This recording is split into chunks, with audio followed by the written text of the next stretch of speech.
Magandang araw bagong Pilipinas, narito ang Police News Express sa mga oras na ito. Nakapagtala ang Philippine Institute of Volcanology and Seismology ng tatlong magkakasunod na mahihinang pagsabog sa main crater ng Bulkang Taal ngayong araw, Linggo, Oktubre 26 ngayong taon. Ayon sa ulat, isang minor phreatic eruption ang naitala bandang alas 2:50 ng madaling araw. Sinundan naman ito ng dalawang minor phreatomagmatic eruption na naganap kaninang alas 8 ng umaga at alas 8:20 ng umaga.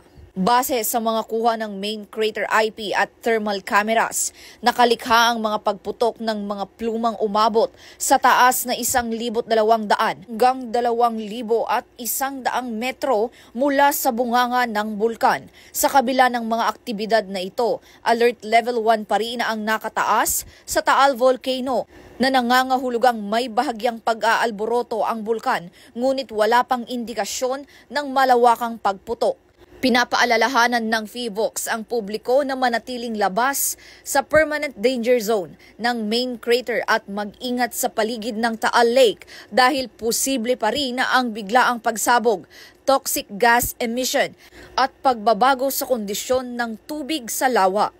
At yan ang ating PHIVOLCS update sa mga oras na ito. Ako si Patrolwoman Fe Octaviano para sa Police News Express.